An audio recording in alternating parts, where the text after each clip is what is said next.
நிலையான புகழுக்குரிய தூய்மை மிகு நற்கருணைக்கு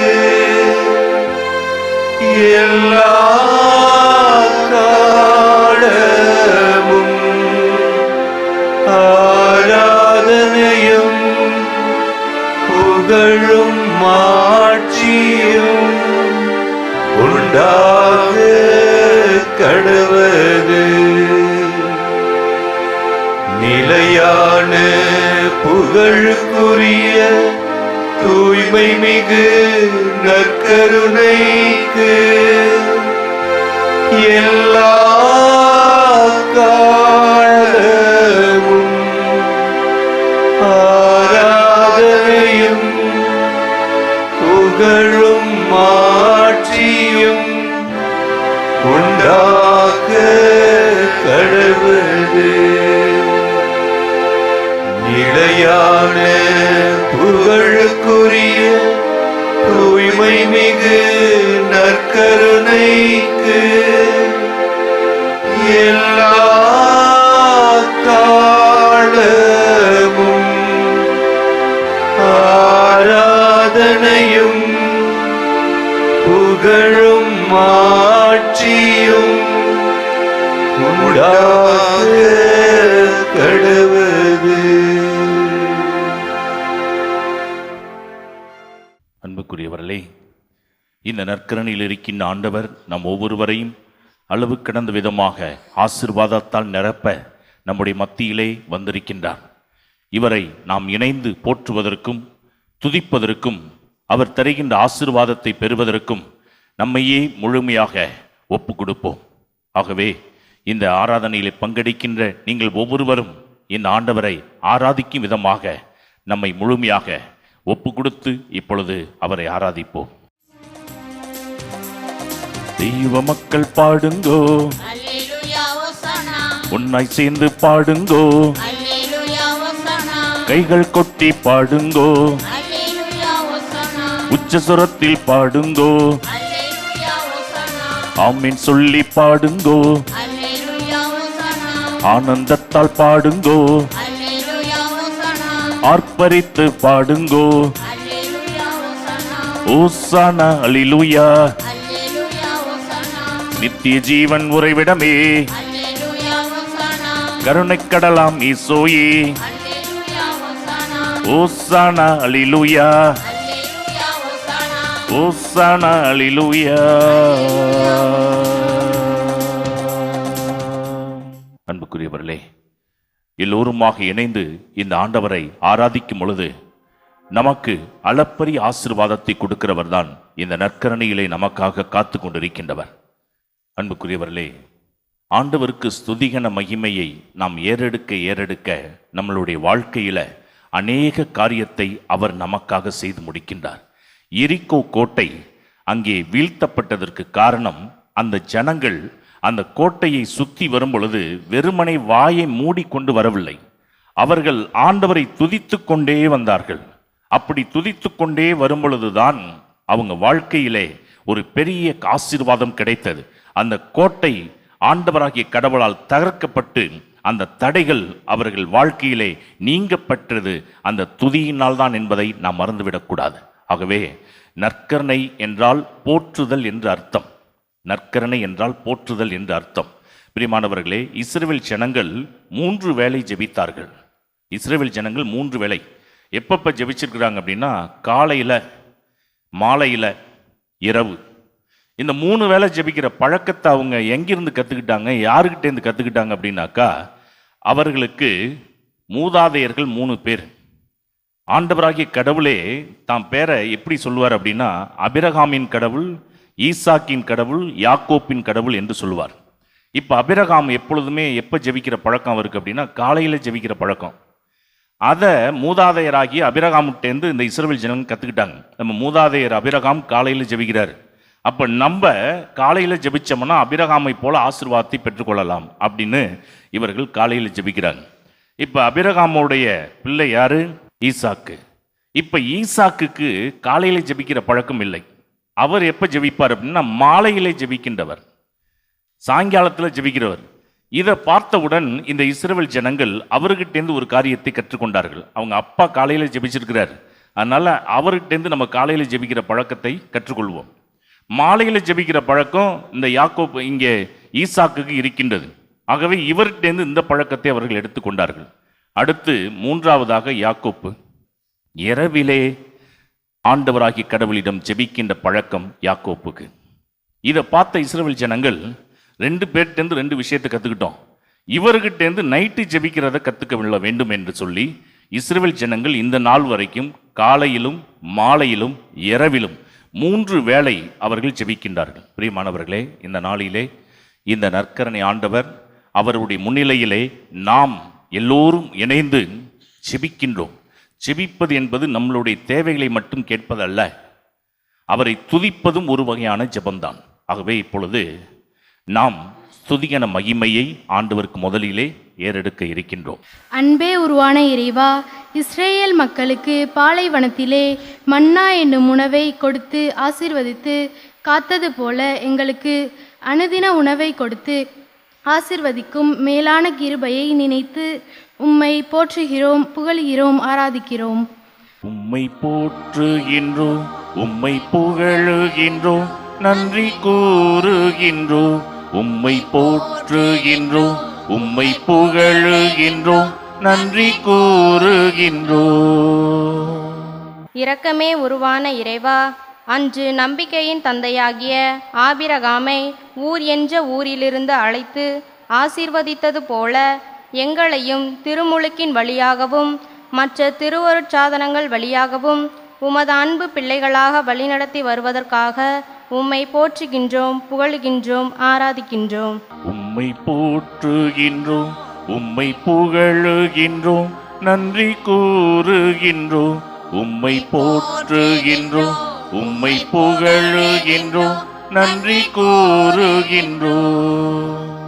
பார்ப்போற்றும் இறைவா, தகுதியற்ற ஆடு மேய்ப்பவரான சிறுவன் தாவீதை இஸ்ரேலின் அரசராக்கினீர். அதே போல தகுதியற்ற எங்களை தேர்ந்தெடுத்து உமது அன்பு பணியை பல்வேறு விதங்களிலேயே நாங்களும் செய்ய அருள் கூர்ந்தமைக்காக உம்மை போற்றுகின்றோம், புகழ்கின்றோம், ஆராதிக்கின்றோம். உம்மை போற்றுகின்றோம், உம்மை புகழுகின்றோம், நன்றி கூறுகின்றோம். உம்மை போற்றுகின்றோம், உம்மை புகழுகின்றோம், நன்றி கூறுகின்றோம். கருணை கடலை இறைவா, இறைவாக்கினர்கள் எவ்வாறு இறைவனின் வாயாக செயல்பட்டு உமது வார்த்தையை பல துன்பங்கள் மத்தியிலும் அறிவித்தார்களோ அதுபோல இறையரசு பணியினை திறம்பட செய்திட நற்செய்தி பணியாளர்கள் வழியாக எங்களை வழிநடத்துவதற்காக உம்மை போற்றுகின்றோம், புகழ்கின்றோம், ஆராதிக்கின்றோம். உம்மை போற்றுகின்றோம், உம்மை புகழுகின்றோம், நன்றி கூறுகின்றோம். உம்மை போற்றுகின்றோம், உம்மை புகழுகின்றோம், நன்றி கூறுகின்றோம். நலம் நல்கும் மருத்துவரே இறைவா, நம்பினோர் அனைவருக்கும் நலம் தரும் மருத்துவராக விளங்கினீரே, அதுபோல இன்றும் உம்மை நம்பி வருவோர் அனைவருக்கும் உடல் நலம் தந்து காத்திடும் மேலான செயலுக்காக உம்மை போற்றுகின்றோம், புகழுகின்றோம், ஆராதிக்கின்றோம். உம்மை போற்றுகின்றோம், உம்மை புகழுகின்றோம், நன்றி கூறுகின்றோம். உம்மை போற்றுகின்றோம், உம்மை புகழுகின்றோம், நன்றி கூறுகின்றோம். அன்புக்குரியவர்களே, ஆண்டவரை போற்றி துதித்து அவர் தருகின்ற ஆசீர்வாதத்தை பெற்றுக்கொள்வதும் சிறப்பான ஒரு நன்மையான காரியமாக இருக்கின்றது. ஆகவே இந்த ஆராதனையிலே அவரை போற்றி இருக்கின்ற நாம் இப்பொழுது நற்செய்தியை வாசிக்க கேட்க இருக்கின்றோம். ஆண்டவர் உங்களோடு இருப்பாராக, உம் ஆன்மாவோடும் இருப்பாராக. யோவான் எழுதிய தூய நற்செய்தியிலிருந்து வாசகம்.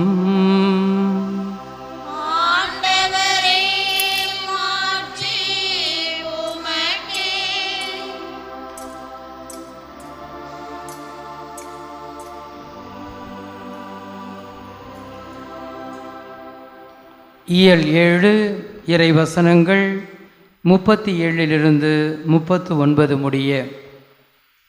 திருவிழாவின் இறுதியான பெருநாளில் இயேசு எழுந்து நின்று உரத்த குரலில், யாரேனும் தாகமாயிருந்தால் என்னிடம் வரட்டும், என்னிடம் நம்பிக்கை கொள்வோர் பருகட்டும். மறைநூல் கூறுவது போல் அவருடைய உள்ளத்திலிருந்து வாழ்வு தரும் தண்ணீர் ஆராய் பெருக்கெடுத்து ஓடும் என்றார். தம்மிடம் நம்பிக்கை கொண்டிருப்போர் பெறப்போகும் தூய ஆவியாரை குறித்தே அவர் இவ்வாறு சொன்னார். தூய ஆவி இன்னும் அருளப்படவில்லை, ஏனெனில் இயேசு மாட்சிப்படுத்தவில்லை. ஆண்டவரின் அருள்வாக்கு.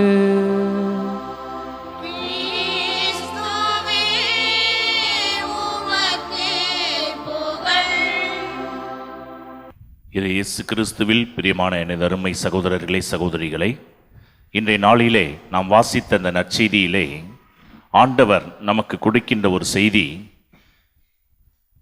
யாராவது தாகமாக இருந்தால் என்னிடம் வரட்டும், நான் கொடுக்கிற தண்ணீரை குடிப்பவருக்கு என்றுமே தாகம் எடுக்காது என்று ஆண்டவர் ஒரு அழகான ஒரு காரியத்தை இன்றைய நற்செய்தியின் வாயிலாக நமக்கு அழைப்பு விடுத்து சொல்லுகின்றார்.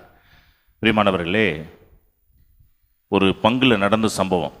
அந்த பங்குல மக்கள் எல்லாரும் ஜெருசலேம் டூரு போகிறது வழக்கம். வருஷத்துக்கு ஒருக்க எல்லாரையும் அழைத்து டிக்கெட் போட்டு எல்லா மக்களும் அவரவர்கள் காசு போட்டு டூரு அழைத்து செல்வார்கள். இது ரெகுலராக அந்த பங்குல நடந்துக்கிட்டு இருக்குது. புதுசாக ஒரு பங்கு சாமியார் போயிருக்கிறார். அதில் அவருக்கு விருப்பம் இல்லை.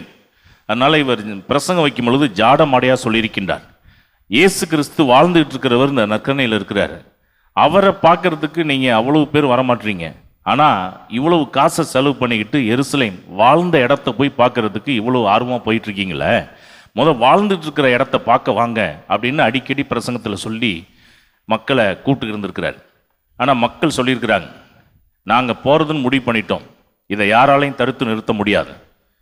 எவ்வளோ சொல்லி பார்க்குறார் சாமியார், ஆனால் மக்கள் கேட்குற மாதிரி இல்லை. நீங்கள் 5 வருஷம் இருப்பீங்க, 6 வருஷம் இருப்பீங்க, போயிட்டே இருப்பீங்க. ஆனால் நாங்கள் அப்படி கிடையாது.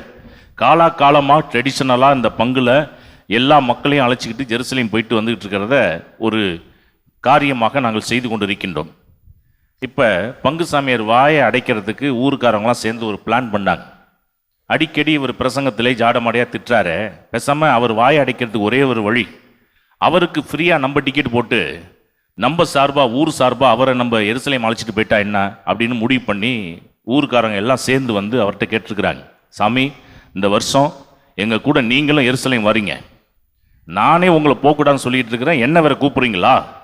அவர் திட்டிருக்கிறார், இல்லை நீங்கள் வரணும், நீங்கள் வரலைன்னா நாங்கள் போக மாட்டோம் அப்படின்னு பிடிவாதமாக இருந்தோன்னே, சரி இது வரைக்கும் நம்மளும் ஜெருசலேம் பார்த்தது கிடையாது, இவங்களோட சேர்ந்து போயிட்டு வந்துடலாம், இதான் ஒரு சான்ஸ்ன்னு சொல்லி அவரும் ஓகே சொல்லிட்டார். ஏர்போர்ட் போகிறதுக்கு பஸ்ஸு பிடிச்சிருக்கிறாங்க. டிரைவர் சீட்டு பக்கத்தில் சாமியாரை உட்கார வை அப்படின்னு சொல்லி பங்கு சாமியாரை டிரைவர் சீட்டு பக்கத்தில் உட்கார வச்சுட்டாங்க.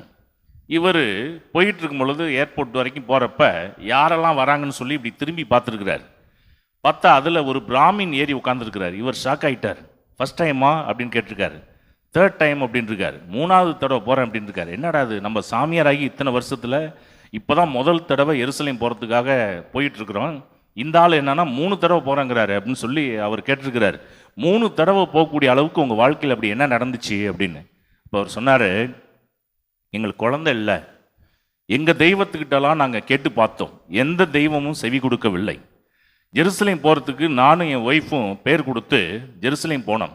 போய் அங்கே சாலமோன் கட்டிய கோவில் இருந்த இடத்துல எங்களுக்கு ஒரு குழந்தை வேணும் அப்படின்னு சொல்லி விண்ணப்பத்தை வச்சுட்டு நேராக வீட்டுக்கு வந்தாச்சு. வந்த அந்த வருடத்திலேயே எங்கள் விண்ணப்பம் கேட்கப்பட்டு எங்களுக்கு ஒரு ஆம்பளை பிள்ளையை ஆண்டவர் கொடுத்திருக்கின்றார். பிரியமானவர்களே, இதை கேட்டவுடன் இவர் மெய் சிலிர்த்து போனார். இங்கிருந்து இன்னொரு நாட்டுக்கு போய் அங்க வைக்கிற விண்ணப்பத்தை ஆண்டவர் கேட்கிறாரா? அது எப்படி? இவர் குழப்ப நிலையில் இருந்திருக்கிறார். இந்த ஜெருசலேம் டூர்லாம் சுற்றி முடிச்சுட்டு வந்து ஒரு நாள் உட்கார்ந்து பைபிள் படிக்கிறப்ப அதில் ஆண்டவர் வெளிப்பாடு கொடுத்தார். 2 குறிப்பேடு இயல் 6 வசனம் 32, அதில் தான் ஆண்டவர் அந்த காரியத்தை சொல்லியிருக்கிறார். சாலமோன் கோவில் கட்டும் பொழுது கண்டிஷன் போடுறார் ஆண்டவர். இப்போ நம்ம பிள்ளைகள் எல்லாம் கடைக்கு அனுப்பணும் அப்படின்னாக்கா, இந்த பெட்டி கடையில் போய் இதை வாங்கிட்டு வா அப்படின்னு பேரண்ட்ஸு பிள்ளைங்களை கூப்பிட்டு சொன்னால் அந்த பிள்ளைங்க என்ன கேட்பாங்க? இந்த கடையில் போய் இதை வாங்கினாக்கா 5 ரூபா நான் கமிஷன் எடுத்துக்குவேன். சொல்லுவாங்களா சொல்ல மாட்டாங்களா? நிச்சயம் சொல்லுவாங்க. ரொம்ப கொஞ்சம் லாங்காக போனாக்கா 10 ரூபா, இல்லைன்னா 20 ரூபா. அது கொடுக்குற மாதிரி இருந்தால் ஓகே, நான் போய் வாங்கிட்டு வரேன், இல்லைன்னா நீயே போய் வாங்கிக்க அப்படின்னு சொல்கிற காலம் இது. இப்போ அந்த காலத்திலே சாலமோன் வந்து கடவுள்கிட்டயே ஒரு ஒரு பிள்ளை அப்பா அப்படிங்கிற அந்த ஒரு விதத்தில் கண்டிஷன் போட்டிருக்காரு. ஆண்டவரே, உங்களுக்காக நான் கோவில் கட்டிட்டேன், ஆனால் நான் சொல்கிற 13 கண்டிஷன்ஸ் இது எல்லாத்தையும் நீங்கள் நிறைவேற்ற வேண்டும். 13 கண்டிஷன் போடுறார். இதை தான் எனக்கு செஞ்சு கொடுக்கணும் அப்படின்னு சொல்லி அவர் போட்ட ஒரு கண்டிஷன் என்ன தெரியுமா? அதுதான் அங்கே கொடுக்கப்பட்டு இருக்கின்றது. 6வது எல் 6 வசனம் 32. அதில் வேறு நாட்டை சேர்ந்த ஒருவர் வேறு தெய்வத்தை வழிபடக்கூடியவராக இருந்து அவர் வந்து இந்த இடத்துல ஒரு விண்ணப்பத்தை வைத்தால் அவருடைய விண்ணப்பத்தையும் கேட்டு நீங்கள் அவருக்கு பதில் கொடுக்க வேண்டும். இவர் 13 கண்டிஷன்ஸ் போட்டதில் ஒரு கண்டிஷன் என்ன அப்படின்னா, இது ஒரு கண்டிஷன். நான் கோயில் கட்டுறேன் ஆண்டவரே, உங்களுக்காக கோயில் கட்டுறேன், ஆனால் இந்த கோவிலை கட்டி முடிச்சுட்டு 13 கண்டிஷன்ஸ் நான் போடுவேன், இதை நிறைவேற்ற வேண்டும். நீங்கள் ஆண்டவர்கிட்ட எவ்வளோ உரிமையாக போராடுறாரு பாருங்க. அப்போ 13 கண்டிஷன்ஸில் இவர் போட்ட ஒரு கண்டிஷன் என்ன அப்படின்னா, இந்த வேற நாட்டை சேர்ந்தவர், உங்களை பற்றியே தெரியாத ஒருத்தவர், வேற தெய்வத்தை வணங்கக்கூடியவர், அவர் வந்து இந்த இடத்துல ஒரு விண்ணப்பத்தை வச்சு ஜெபிச்சா அவர் விண்ணப்பத்தை நீங்கள் கேட்டு அவருக்கு நீங்கள் பதில் கொடுக்க வேண்டும். ஆண்டவர் என்ன சொல்லுவார்? நிச்சயமாக நான் கொடுக்குறேன், பதில் கொடுக்குறேன்னு சொல்லி ஆண்டவர் சாலமோனோடு ஒரு வாக்குறுதி கொடுத்து விடுவார். அன்னைக்கு ஆண்டவர் கொடுத்த வாக்குறுதி இன்னைக்கு இவர் போய் அங்கே ஜெபிச்சுட்டு அந்த விண்ணப்பம் கேட்கப்பட்டிருக்குது அப்படின்னா, வாக்கு மாறாத தேவன் நம் தேவன். பிரியமானவர்களே, ஆனால் பழைய ஏற்பாட்டில் ஒரு சம்பவத்தில் எல்லாருமே குழம்பி போகக்கூடிய ஒரு காரியம் நடந்திருக்கின்றது. என்ன அப்படின்னாக்கா, மோசேவுக்கு ஆண்டவர் ஒரு வாக்குறுதி கொடுத்தார். என்ன வாக்குறுதி கொடுத்தாரு? பாலும் தேனும் பொழியக்கூடிய தேசத்திற்கு உன்னை நான் கூட்டிகிட்டு போகிறேன் அப்படின்னு. ஆனால் அவர் கூட்டிகிட்டு போனாரா? பாலும் தேனும் பொழியக்கூடிய தேசத்துக்கு உன்னை கூட்டிகிட்டு போகிறேன் அப்படின்னு சொல்லி வாக்குறுதி கொடுத்தார். ஆனால் அவர் அந்த தேசத்துக்குள்ளார நுழையவே இல்லை. மோசே அதுக்கு முன்னாடியே செத்து போயிறார். என்ன காரணம்? பிரியமானவர்களே, மோசே ஒரே ஒரு தப்பு பண்ணதுனால ஆண்டவர் அவருக்கு கொடுத்த வாக்குறுதியை நிறைவேற்றவில்லை. இவருடைய விஷயத்தில் அவர் என்ன அப்படி தப்பு பண்ணார்? பிரியமானவர்களே, இப்போ உங்கள்கிட்ட ஒரு கேள்வி நான் கேட்கின்றேன். மோசே கானானுக்குள்ளே போக முடியவில்லை, ஆனால் மோட்சத்துக்கு போனாரா? போகலையா? மோசே கானான் தேசத்துக்குள்ளார போக முடியல, ஆனால் மோட்சத்துக்கு போனாரா? அதற்கு புதிய ஏற்பாட்டிலே பதில் இருக்குது. இயேசுடைய உருமாற்ற நிகழ்வில் 3 பேர் வந்து இயேசுவோட உட்கார்ந்து பேசுகிறாங்க. அந்த 3 பேரில் ஒருத்தவர் யார்? மோசே என்று வேதம் சொல்லுகின்றது. அப்போ அவர் மோட்சத்துக்கு போய் இருக்கிறனால தானே இயேசு கிறிஸ்து இந்த உலகத்திற்கு வரும் பொழுது அவரோட உறவாடுவதற்கு அங்கிருந்து வந்து இவர்கிட்ட பேசுகின்றார் என்றால், அவர் கானான் தேசத்துக்கு போகவில்லை என்றாலும் மோசையை ஆண்டவராகிய கடவுள் எங்கே அழைத்து சென்றிருக்கின்றார்? அங்கே மோட்சத்திற்கு அழைத்து சென்றிருக்கின்றார். பிரியமானவர்களே, நம்ம கடவுள் கோபக்கார கடவுள் அப்படின்னு நிறைய பேர் முத்திரை குத்துவாங்க. பழைய ஏற்பாட்டில் இருக்கிற கடவுள் கோபம், அவர் கோபப்படுவார், பனிஷ்மெண்ட் கொடுக்குற கடவுள் அப்படின்னு சொல்லி நிறைய பேர் வந்து முத்திரை குத்தி வைத்திருக்கின்றார். பிரியமானவர்களே, அப்படிப்பட்ட தேவன் அல்ல நம்முடைய தேவன். அவர் அன்பே உருவானவர். எதை வச்சு சொல்கிறீங்க ஃபாதர் அப்படின்னு நீங்கள் கேட்டிங்கனாக்கா, அதுக்கு ஒரே ஒரு வசனம். உலகத்திலேயே உங்களுக்கும் எனக்கும் எந்த புனிதருக்கும், ஏன் ஆதாம் ஏவாளிலிருந்து இந்த நாள் வரைக்கும் இனி பிறக்க போகிற எந்த ஆட்களாக இருந்தாலும் யாருக்கும் கிடைக்காத பாக்கியம் மோசேவுக்கு மட்டும்தாங்க கிடைச்சிச்சு. என்ன பாக்கியம் தெரியுமா? ஒரு ஆள் செத்து போய் அவரை கொண்டுட்டு போய் புதைக்கிறதுக்கு யார் உதவி செஞ்சா அப்படின்னா, கடவுளே அவருடைய பாடியை கொண்டுட்டு போய் அடக்கம் செய்தது அவருக்கு மட்டும்தான், வேற யாருக்குமே கிடையாது. வனத்து சின்னப்பர் கூட செத்தப்ப சிங்கம் கல்றை தோண்டியது அப்படின்னு சொல்லி வரலாறு சொல்லுது. ஆனால் மோசே மட்டும்தான் இந்த உலகத்திலேயே செத்து போய் கடந்தப்ப அவருடைய உடலை கொண்டுட்டு போய் அடக்கம் பண்ணது யார் அப்படின்னா ஆண்டவராகிய கடவுள். அப்போ எந்த அளவுக்கு அவர் பாசம் வச்சிருப்பார், எந்த அளவுக்கு ஆண்டவர் வந்து அவனை நேசித்திருப்பார். அதற்கு எங்கே உதாரணம் இருக்கின்றது? இணைச்சட்டம் 34 வசனம் 5. இணைச்சட்டம் 34 வசனம் 5.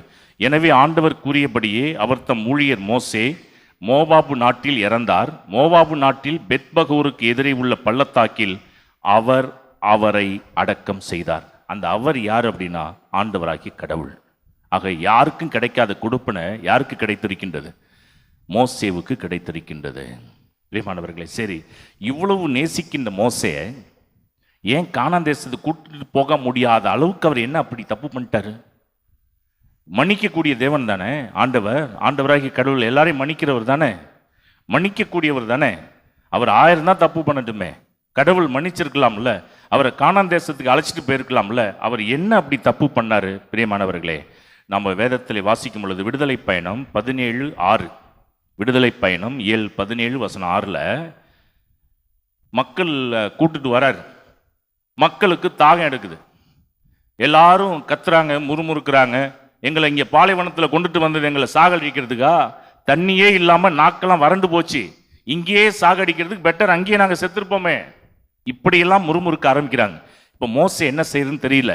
ஆண்டவரே, உங்களை நம்பி தானே மக்களை அங்கேருந்து கூட்டிட்டு வந்துகிட்டு இருக்கிறேன், இவங்களுக்கு தண்ணி தாகம் எடுக்குதே, நான் என்ன பண்ணுறது? அப்போ ஆண்டவர் மோசேயை பார்த்து சொல்கிறாரு, இதோ நான் அங்கே ஓரேப்பில் உள்ள பாறையில் உனக்கு முன் நிற்பேன். இந்த மக்கள் எல்லாரும் எங்கே கூப்பிட்டு வர சொல்கிறாரு? ஓரேப்பு மலைக்கு கூப்பிட்டுட்டு வா, உனக்கு முன்னாடி அங்கே போய் நிற்பேன் நான். நீ கையில் வச்சிருக்கிற கோலை எடுத்துக்க, பாறையை அடி, மக்கள் குடிக்க அதிலிருந்து தண்ணீர் புறப்படும் என்றார். பாறையை மட்டும் லைட்டாக தட்டு, அங்கேருந்து நான் தண்ணியை வர வைக்கிறேன் அப்படின்ட்டார். இவருக்கு ரொம்ப சந்தோஷம் தாங்க முடியல. உடனே மக்கள் எல்லாத்தையும் எங்கே கூட்டிகிட்டு போயிட்டார்? ஓரேப்பு மலைக்கிட்ட கூட்டிகிட்டு போயிட்டார். கையில் வச்சிருக்கிற கோலால் அந்த பாறையை ஓங்கி தட்டுறப்ப அதுலேருந்து தண்ணி வருது. இவர் குடிக்கிறாரு, மக்கள் எல்லாரும் குடிச்சு தாகம் எல்லாம் தீர்க்கப்பட்டு விட்டது. ரொம்ப சந்தோஷம் மக்களுக்கு. நம்ம தேவனை போல உண்டா ஊன்னு சொல்லி எல்லாம் அப்படியே புகழ ஆரம்பிக்கின்றார்கள் ஆண்டவரை. முறுமுறுத்த வாயெல்லாம் ஆண்டவரை புகழ ஆரம்பித்து விட்டது. இவருக்கும் சந்தோஷம். அப்படியே தொடர்ந்து நடந்து வந்துகிட்டே இருக்கிறாங்க. ஏன்னா ஒரு தடவை தண்ணி குடிச்சா 40 வருஷம் தண்ணி குடிக்காமல் இருக்க முடியும்? அடிக்கடி தாகம் எடுக்கும் அல்லவா? மறுபடி போற வழியில மறுபடி இவர்களுக்கு தாகம் எடுக்கின்றது. மீண்டும் மோசைகிட்ட வந்து முறையிடுறாங்க. இப்போ நாங்கள் எங்கே போகிறது? அங்கே ஓரேப்பு மலையில் ஆண்டவர் தண்ணி கொடுத்தாரு, இங்கே யார் கொடுப்பா? எங்களுக்கு யார் தண்ணி கொடுப்பா? அப்போ ஆண்டவராகிய கடவுள்கிட்ட இந்த மோசே, ஆரோன் எல்லாரும் வந்து நிற்கிறாங்க. மறுபடி மக்களுக்கு தாங்க எடுக்குதான், நாங்கள் என்ன பண்ணுறது அப்படின்னு.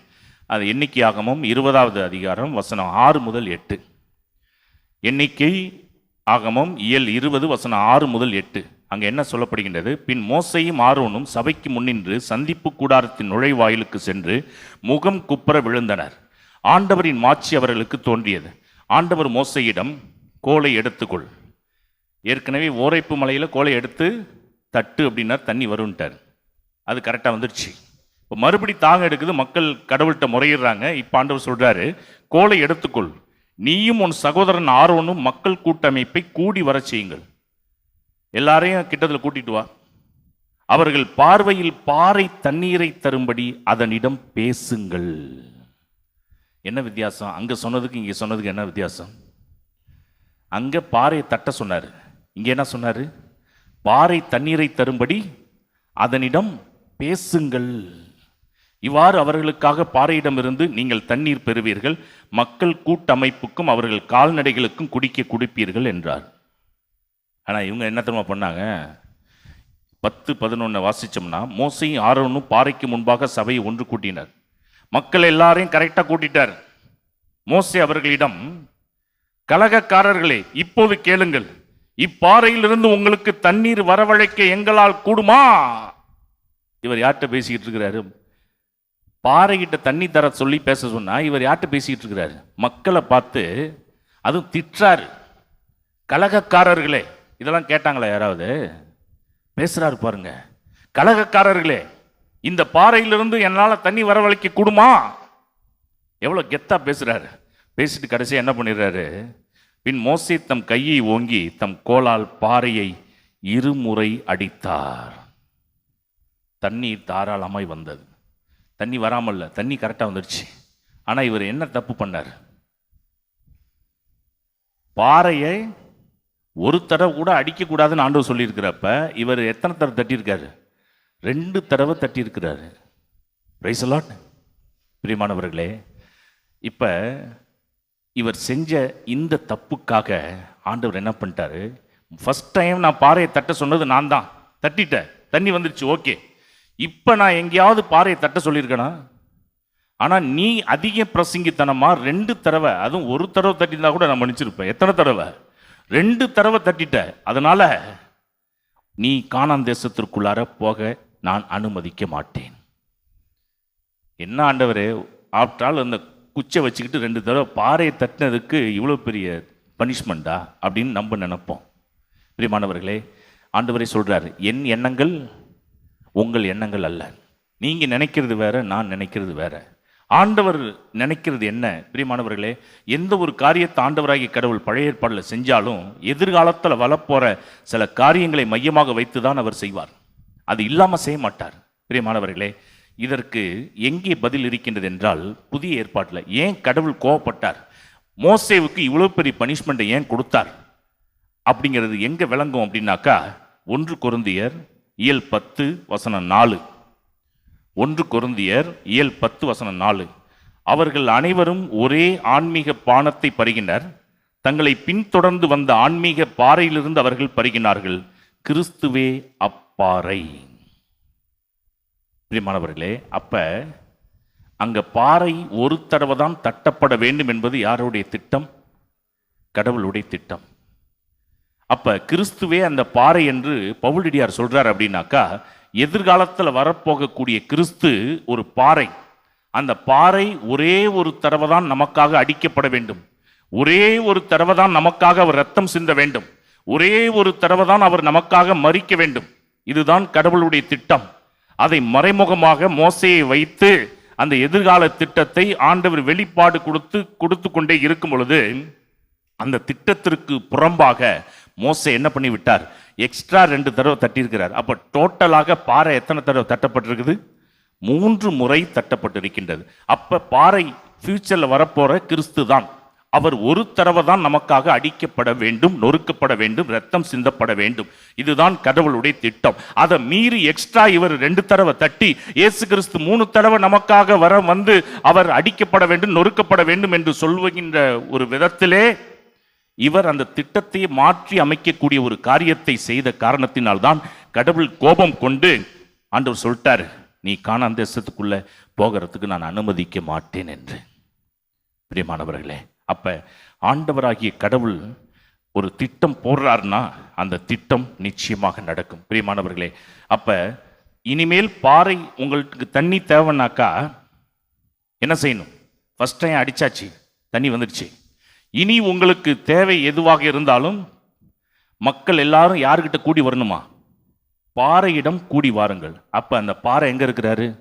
இந்த நற்கரணியில் இருக்கின்ற இயேசுதான் அந்த பாறை. இனி உங்க வாழ்க்கையில எந்த தாகம் இருந்தாலும் அவரிடம் வாருங்கள். இப்ப இவரே நம்மளை பார்த்து சொல்லிட்டார். அதான் இன்னைக்கு நற்செய்தியில் வாசித்தோம். யாராவது தாகமாய் இருந்தால் என்னிடம் வரட்டும், நான் கொடுக்கிற தண்ணீரை குடிப்பவருக்கு என்றுமே தாகம் எடுக்காது. பிரியமானவர்களே, நம்ம வேதத்திலே மறைந்திருக்கிற பல ரகசியங்கள் இருக்கின்றது. இந்த வார்த்தையை ஆண்டவர் எப்பொழுது சொன்னார்? யோவான் நற்செய்தி 7:37. திருவிழாவின் இறுதியான பெருநாளில் இயேசு எழுந்து நின்று உரத்த குரலில், யாரேனும் தாகமாயிருந்தால் என்னிடம் வரட்டும், என்னிடம் நம்பிக்கை கொள்வோர் பருகட்டும். எந்த திருவிழா? பைபிள் சொல்லுது திருவிழாவில் இறுதி நாள். இப்போ உங்கள் ஊர்லலாம் திருவிழா கொண்டாடுறாங்க, எல்லா ஊர்லேயும் திருவிழா கொண்டாடுறாங்க. கொண்டாடுறது எத்தனை நாள் கொண்டாடுவாங்க? சில ஊர்களில் 9 நாள் 9 நாள் வச்சு கொண்டாடுறாங்க. சில ஊர்களில் 13 நாள் 9 நாள் கூட வச்சு கொண்டாடுறாங்க. ஒரு சில ஊர்களில் பார்த்தா 3 நாள் 4 நாள் 9 நாள்லேயே முடிச்சிடுறாங்க. இப்போ இங்கே சொல்லப்படுகின்ற திருவிழாவின் இறுதி நாளில், இறுதியான பெருநாளில் இயேசு எழுந்து நின்று உரத்த குரலில், யாரேனும் தாகமாயிருந்தால் என்னிடம் வரட்டும், என்னிடம் நம்பிக்கை கொள்வோர் பருகட்டும் என்று சொல்லுகின்றார். பிரியமானவர்களே, இப்போ இஸ்ரவேல் ஜனங்களுக்கு பல பண்டிகைகள் இருக்கின்றன. இப்போ அந்த பண்டிகைகளில் ஒரு பண்டிகை எது அப்படின்னாக்கா கூடார திருவிழா. பிரியமானவர்களே, இந்த கூடார திருவிழா எத்தனை நாள் கொண்டாடுவாங்க அப்படின்னா, தொடர்ச்சியாக 9 நாட்கள் இந்த திருவிழா அப்படியே போயிட்டே இருக்கும். அது முடிகிறப்ப அந்த பெருநாள். அப்போ அங்கே என்ன செய்வாங்க அப்படின்னா, இப்போ நம்ம சைட்லலாம் திருவிழாவுடைய கடைசி நாளில் என்ன செய்கிறாங்க? பிஷப்பை கூப்பிட்றாங்க. ஆயரை வச்சு பூசை வைத்து சிறப்பாக அன்னைக்கு தேரெல்லாம் இழுக்கிறோம். அப்போ அந்த மக்கள் என்ன செய்வாங்க அப்படின்னா, கடைசி திருவிழாவின் இறுதி நாளில் பீடம் இருக்கும். இந்த பீடத்தை மூத்த குரு என்ன பண்ணுவார், அந்த கோவிலுக்கு வெளியில் வந்து சிலவாம் அப்படின்னு ஒரு குளம் உண்டு, ஒரு செம்பை எடுத்துகிட்டு போவார். குளத்துலேருந்து தண்ணியை மொண்டுட்டு வருவார். மொண்டுட்டு வந்து அந்த பீடத்தில் ஊற்றி அப்படியே அந்த பீடத்தை கழுவார். இது எப்போ நடக்கும்? திருவிழாவின் கடைசி நாள். எல்லா மக்களும் கோவிலுக்குள்ளார ஒன்றாக கூடியிருப்பார்கள்.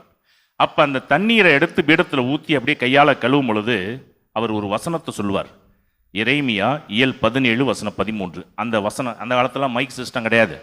அப்போ அவர் வசனத்தை எப்படி சொல்லுவார்னா, சத்தமாக உரத்த குரலில் கத்துவார். அந்த வசனத்தை தண்ணியை அந்த பீடத்தில் ஊற்றி அப்படியே கையால் கழுவும் பொழுது எரேமியா 17:13, ஆண்டவரே, இஸ்ரேலின் நம்பிக்கையே, உம்மை புறக்கணித்தோர் யாவரும் வெட்கமுறுவர், உம்மை விட்டு அகன்றோர் தரையில் எழுதப்பட்டோர் ஆவர், ஏனெனில் அவர்கள் வாழ்வழிக்கும் நீரூற்றாகிய ஆண்டவரை புறக்கணித்தார்கள். இதுதான் அவர் பேசின அந்த வசனம். இப்போ பீடத்திலிருந்து இந்த குரு வந்து வாழ்வூற்றும் நீரூற்றாகிய ஆண்டவரை புறக்கணித்தார்கள்னு சொல்லி அந்த தண்ணீரை கழுவிட்டு இருக்கிறப்ப அந்த கூட்டத்தில் யார் நிற்கிறா? மக்கள் கூட்டத்தில் இயேசு நிற்கிறார். டக்குன்னு எந்திரிக்கிறார். எந்திரிச்சு அங்கேருந்து ஒரு சவுண்டு, யாராவது தாகமாக இருந்தால் என்னிடம் வரட்டும், நான் கொடுக்கிற தண்ணீரை குடிப்பவருக்கு என்றுமே தாகம் எடுக்காது. இப்போ அந்த கோவிலில் இருக்கிற எல்லாருமே யாரை ஒரு மாதிரி பார்க்குறாங்க? இயேசுவை. ஏன்? இங்கேருந்து பூசை வச்சுக்கிட்டு இருக்கும் பொழுது திடீர்னு ஒருத்தர் எந்திரிச்சு, ஆண்டவர் எனக்குள்ளே வந்து விட்டார், அருள் தரும் ஆண்டினை அறிவிக்க ஆண்டவர் என்னை அனுப்பியிருக்கின்றார் அப்படின்னு ஒருத்தர் திடீர்னு எந்திரிச்சு சொல்கிறாருன்னு வச்சுங்களேன், நீங்கள் என்ன பண்ணுவீங்க? எல்லாரும் அவரை சூழ்ந்துக்குவீங்களா? இல்லை நேற்று வரைக்கும் நல்லா இருந்தார், இன்னைக்கு எதோ ஆயிடுச்சின்னு சொல்லுவீங்களா? அதுதான் அங்கே நடந்தது. இயேசு சொல்றாரு, இங்கே குருவானவர் சத்தமாக சொல்றாரு, வாழ்வழிக்கு நீர் ஊற்றாகி ஆண்டவரை புறக்கணித்தார்கள். திடீர்னு கூட்டத்தில் இருந்து எந்திரிச்சு, யாராவது தாகமாக இருந்தால் என்கிட்ட வரட்டும், நான் கொடுக்குற தண்ணீரை குடிப்பவருக்கு என்றுமே தாகம் எடுக்காது. இதை சொல்லிட்டு அவர் எங்கே போயிடுறாருன்னா ஒலிவமலைக்கு போயிடுறாரு. அடுத்த நாள் காலையில் மீண்டும் அவர் கோவிலுக்கு வருகின்றார். அப்போ என்ன நடக்குதுன்னா, அப்போ தான் விபச்சாரத்தில் பிடிப்பட்ட பெண்ணை கொண்டு வந்து நிப்பாட்டுறாங்க. யோவான் 8வது அதிகாரத்தை வாச்சோம்னா, பண்டிகை முடிந்து அடுத்த நாள் காலையில் அவர் என்ன செய்கிறாரு, ஒலிவமலைக்கு நைட்டு போயிட்டு அடுத்த நாள் காலையில் அவர் எங்கே வர்றார்? மீண்டும் கோவிலுக்கு வருகின்றார். அப்போ தான் விபச்சாரத்தில் பிடிப்பட்ட பெண்ணை கொண்டு வந்து நிப்பாட்டுறாங்க. இவர்கிட்ட எப்படியாவது குற்றம் சாட்டி அவரை வலையில் இழுத்தாட்டி அவர் குற்றவாளிங்கிறத நிரூபிக்கணும். அப்போ அவங்க சொல்கிறாங்க, இப்படிப்பட்டவர்களை கல்லால் எறிந்து கொள்ளுவது மோசே எங்களுக்கு கொடுத்த சட்டம், நீங்கள் என்ன சொல்கிறீங்க? அப்போ ஆண்டவர் என்ன செய்தாராம்? குனிந்து தரையில் விரலால் எழுதினார். அப்போ முதல் நாள் அவங்க எல்லாருமே என்ன ஒரு வசனத்தை கேட்டிருக்காங்க? முதல் நாள் எல்லாருக்கும் ஒரு வசனம் ஃபெமிலியர்.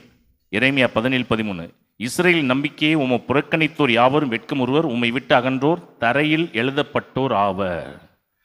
யாரெல்லாம் உங்களை விட்டு போகிறாங்களோ அவங்க பேர்லாம் எங்கே எழுதப்படுமா? தரையில் எழுதப்படும் அப்படின்னு அந்த வசனத்தை எல்லாரும் கேட்டுருக்காங்க. அடுத்த நாள் கல்லோடு அந்த ஜனங்க வந்து நிற்கிறப்ப ஆண்டவர் என்ன செஞ்சாராம்? யார் யார் அங்கே நிற்கிறாங்களோ அவர்கள் பெயரை தரையில் எழுதி கொண்டு இருந்தாராம். அப்படின்னா என்ன அர்த்தம்? எல்லாம் பார்த்துருக்குறாங்க கல்லை வச்சுக்கிட்டு, என்னடா நம்ம பேரை தரையில் எழுதுறார். நேற்று தான் ஒரு வசனம் வாசிக்கதை எல்லாரும் கேட்டிருக்கிறோம், உம்மை விட்டு அகன்றோர் பெயர் எங்கே எழுதப்படும்? தரையில் எழுதப்படும். அப்போ இன்னைக்கு எல்லாம் தரையில் எழுதிருக்கு.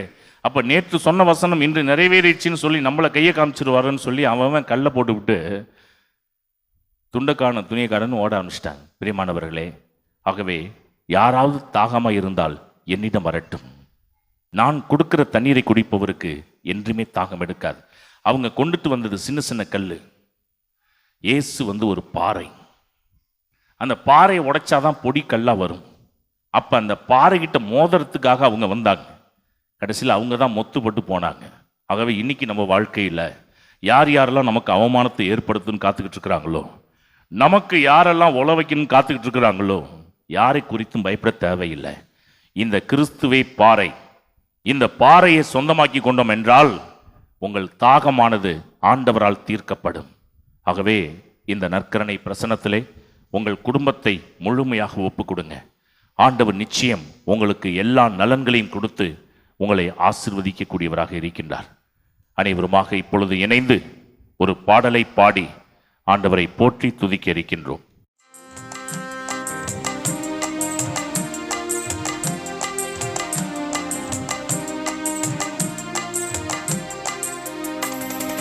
இரக்கமுள்ள தெய்வமே நன்றி நன்றி, இரக்கத்தின் தெய்வமே நன்றி நன்றி, இரக்கமுள்ள தெய்வமே நன்றி நன்றி, இரக்கத்தின் தெய்வமே நன்றி நன்றி.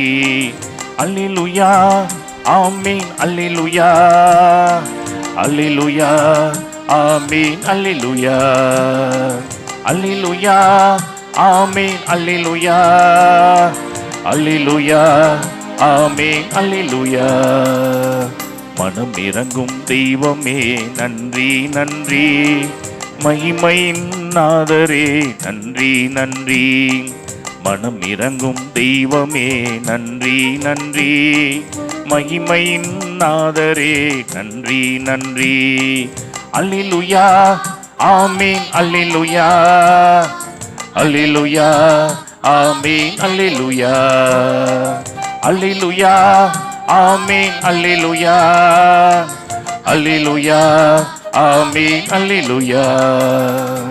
ஆண்டவரே, சமாதானம் கொடுக்கிறவரே, எங்களை ஆசீர்வதிக்கின்றவரே, இதோ இந்த ஆராதனையில் பங்கெடுக்கின்ற ஒவ்வொரு குடும்பத்தையும் நீரே கண்ணின் கருமணி போல் பாதுகாத்து வழி நடத்திய நம்முடைய கிருபை, அளப்பரிய ஆசீர்வாதம் இங்கே கூடி நிற்கின்ற ஒவ்வொருவர் மத்தியிலும் இறங்கட்டும். ஆண்டவரே, யார் யாரெல்லாம் இந்த மாதா தொலைக்காட்சியின் வழியாக இந்த ஆராதனையிலே பங்கெடுத்து உமது இறை ஆசிரை வேண்டி ஒவ்வொருவரும் உம்மையை உற்று நோக்கி கொண்டிருக்கின்றார்களோ, உம்முடைய கிருபை உம்முடைய வல்லமை ஒவ்வொருவர் மத்தியிலும் இறங்க ஒப்பு கொடுத்து செபிக்கிறோம்.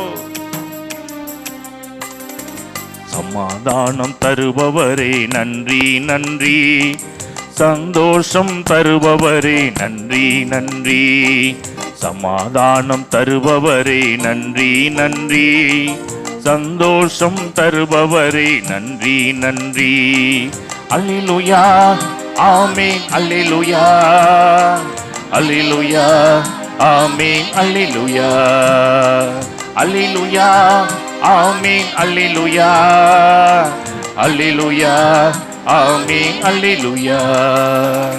ஆண்டவரே, பாறையானவரே, கற்பாறையானவரே, அரணானவரே, கோட்டையானவரே, எங்களை நேசிக்கின்றவரே, எங்களை உற்று பார்ப்பவரே, எங்களை ஒவ்வொரு நாளும் நோக்குபவரே, எங்கள் தேவைகளை அறிந்து நாங்கள் வாய் திறந்து கேட்பதற்கு முன்னரே எங்களுக்கு கொடுப்பவரே, உம்மை போற்றி வாழ்த்துகின்றோம். ஸ்துதிகன மகிமையை ஒருவருக்கே நாங்கள் ஏறெடுக்கின்றோம்.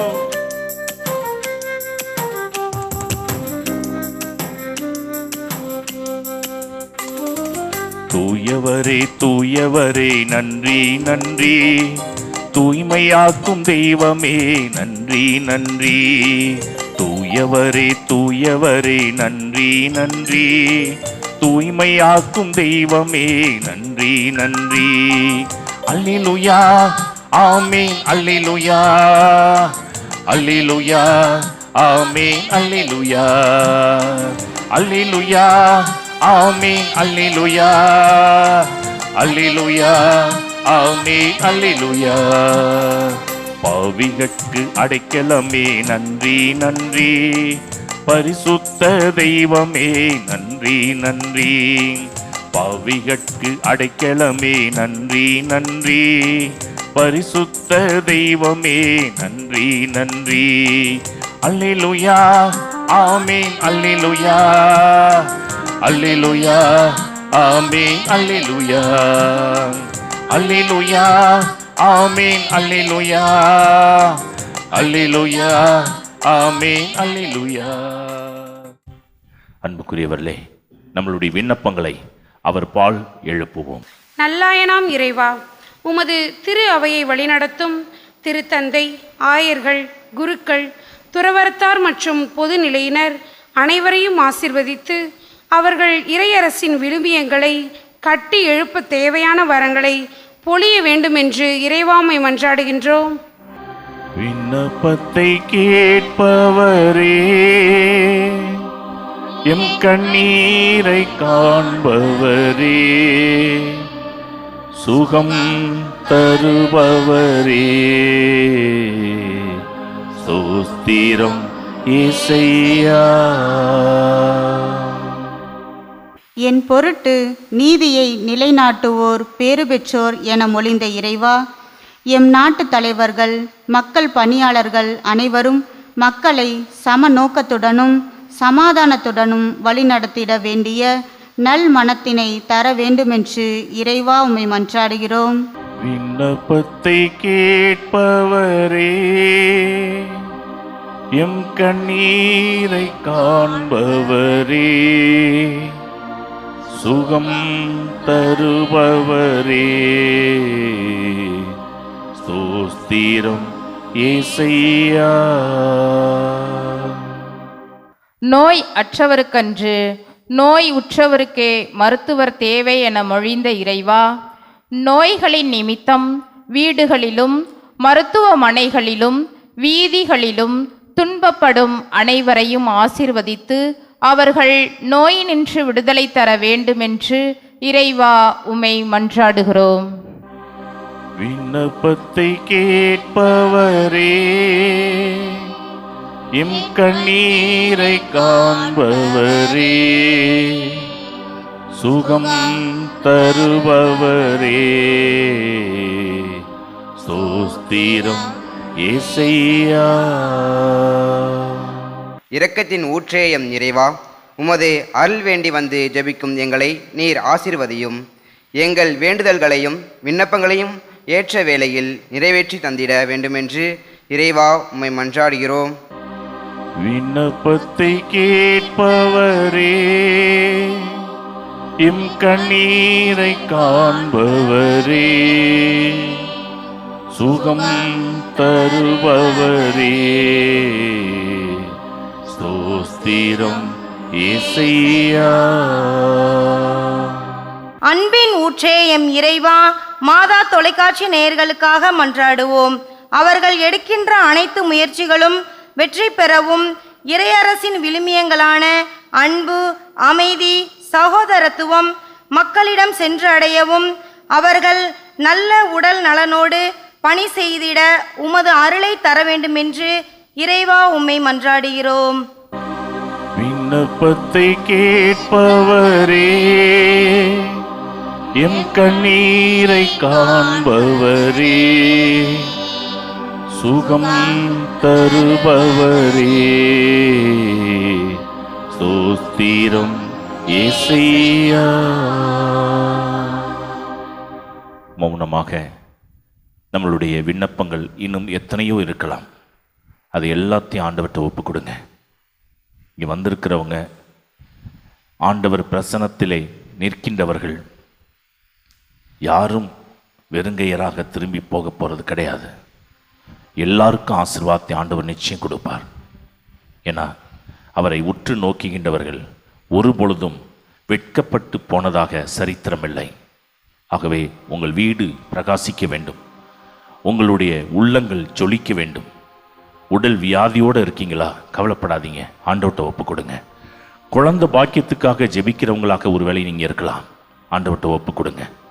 திருமணம் ஆகலையே, நல்ல மாப்பிள்ளை அமையலையே, பொண்ணு அமையலையேன்னு சொல்லி வருத்தத்தோடு நீங்கள் ஆண்டவர் பிரசன்னத்தில் நிற்கலாம். உங்களை முழுமையாக ஒப்பு கொடுங்க.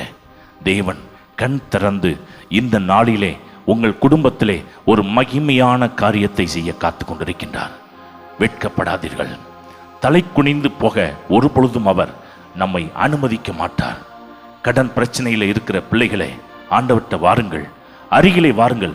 பாறை தண்ணீரை தரும்படி அதனிடம் பேசுங்கள்.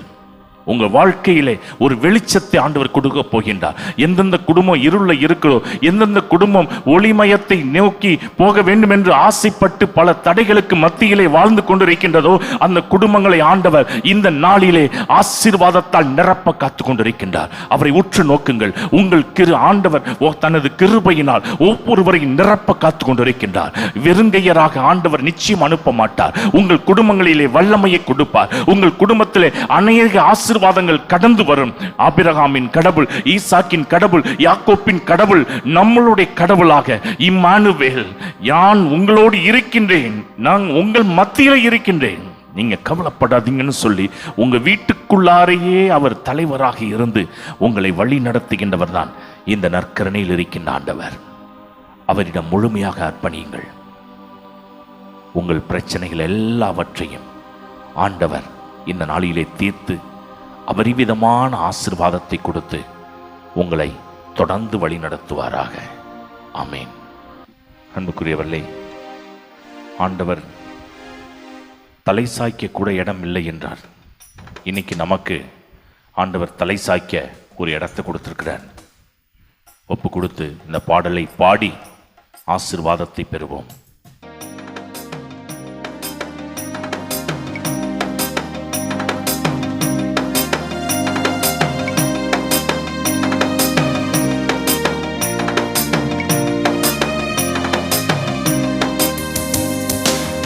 எனக்கொரு ஆசை, எனக்கொரு ஆசை, ஏசப்பா உங்க மடியில தலை சாயணுமே. எனக்கொரு ஆசை, எனக்கொரு ஆசை, ஏசப்பா உங்க மடியில தலை சாயணுமே. ஏசப்பா உங்க மடியில தலை சாயணுமே. ஏசப்பா உங்க மடியில தலை சாயணுமே.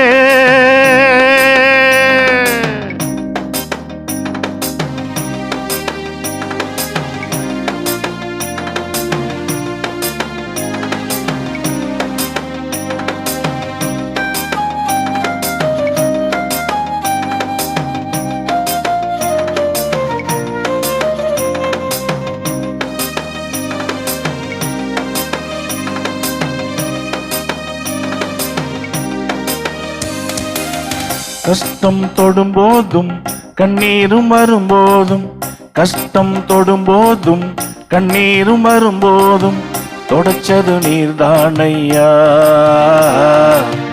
உம்மை போல வேற யாரையா. தொடச்சது நீர்தானையா, உம்மை போல வேற யாரையா. எனக்கு ஒரு ஆசை, எனக்கு ஒரு ஆசை, எனக்கு ஒரு ஆசை, ஏசப்பா உங்க மடியில தலை சாயணுமே. எனக்கு ஒரு ஆசை, எனக்கு ஒரு ஆசை, ஏசப்பா உங்க மடியில தலை சாயணுமே. உடல் நோய், உள்ள நோய், இந்த வியாதியோடு வந்திருக்கிறவங்களை குணப்படுத்துகின்ற தகப்பனை இந்த நாளிலே சுகப்படுத்துகின்ற ஆற்றல் ஒவ்வொருவர் மத்தியிலும் இறங்கட்டும். ஆண்டவரே, உம்முடைய கிருபையினால் ஒவ்வொருவரையும் நிரப்ப ஒப்பு கொடுக்கிறோம்.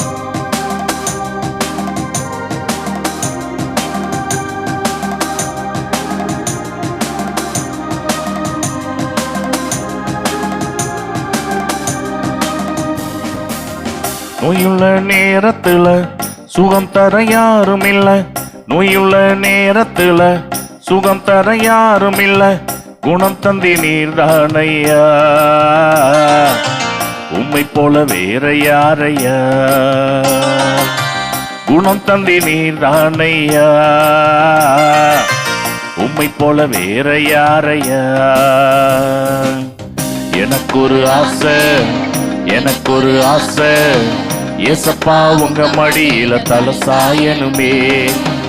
எனக்கு ஒரு ஆசை, எனக்கு ஒரு ஆசை, ஏசப்பா உங்க மடியில தலை சாயணுமே. ஏசப்பா உங்க மடியில தலை சாயணுமே. ஏசப்பா உங்க மடியில தலை சாயணுமே.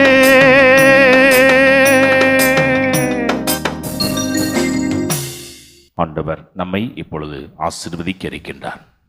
அனைவரும் முழங்கால் படியிட்டு அவருடைய ஆசீர்வாதத்தை பெறுவோம்.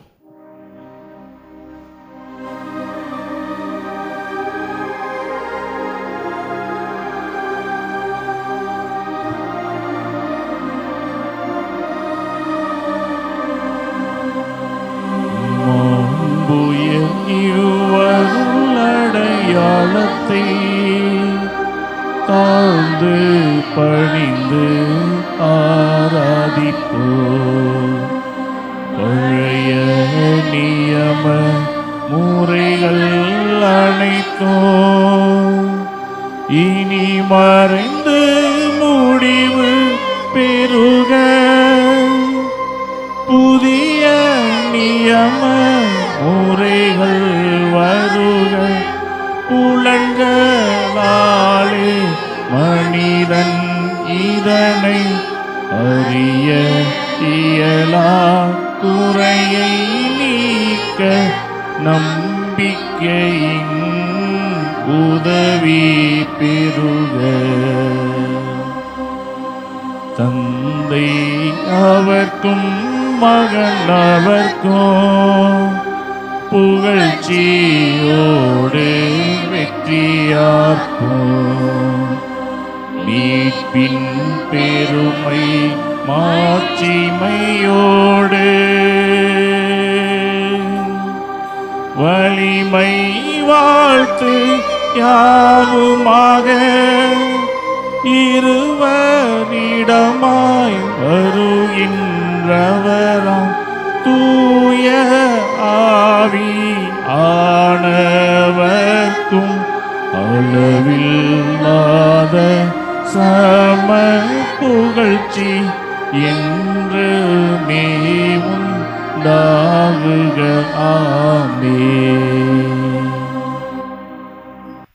ஜெபிப்போமாக. இறைவா, இந்த அருளடையாளத்திலே உம்முடைய பாடுகளின் நினைவை எங்களுக்கு விட்டுச் சென்றீர். உம் திருவுடல் திருரத்தமாகியவற்றின் தூய மறைபொருளை வணங்கும் நாங்கள் முதுமீட்பின் பயனை இடைவிடாமல் துய்த்து உணர்ந்து மகிழ அருள்வீராக.